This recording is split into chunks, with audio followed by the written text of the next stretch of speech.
பிள்ளையார் சிலைகளை கரைக்க கட்டணம் வசூலிக்காதது ஏன் என்று தேசிய தென்மண்டல பசுமை தீர்ப்பாயம் சென்னை மாநகராட்சிக்கு கேள்வி எழுப்பியிருக்கிறது. அண்மை செய்தியாக பார்க்கிறோம். கட்டணம் வசூலித்தால் அந்த நிதி மூலம் தூய்மை பணிகளை மேற்கொள்ளலாம் என்று பசுமை தீர்ப்பாயம் கூறியிருக்கிறது. பிள்ளையார் சிலைகளை கரைக்க கட்டணம் வசூலிக்காதது ஏன் என்று பசுமை தீர்ப்பாயம் சென்னை மாநகராட்சிக்கு கேள்வி எழுப்பியிருக்கிறது. அண்மை செய்தியாக பார்க்கிறோம்.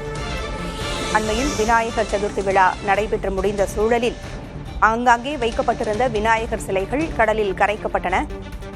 நீர்நிலைகளில் கரைக்கப்பட்ட இந்த விநாயகர் சிலைகளுக்கு கட்டணம் வசூலிக்காதது ஏன் என்று பசுமை தீர்ப்பாயம் கேள்வி எழுப்பியிருக்கிறது. சென்னை மாநகராட்சிக்கு இந்த கேள்வியை தென்மண்டல பசுமை தீர்ப்பாயம் எழுப்பியிருக்கிறது.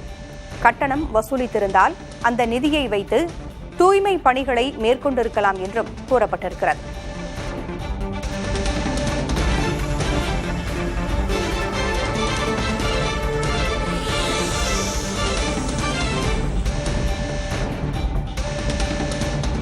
பிள்ளையார் சிலைகளின் கழிவுகளை அப்புறப்படுத்தாதது தொடர்பாக தீர்ப்பாயத்தில் வழக்கு தொடுக்கப்பட்டிருக்கும் சூழலில் இந்த கேள்வியை பசுமை தீர்ப்பாயம் எழுப்பியிருக்கிறது. பிள்ளையார் சிலைகளை கரைக்க கட்டணம் வசூலிக்காதது ஏன் என்று தேசிய தென்மண்டல பசுமை தீர்ப்பாயம் சென்னை மாநகராட்சிக்கு கேள்வி எழுப்பியிருக்கிறது.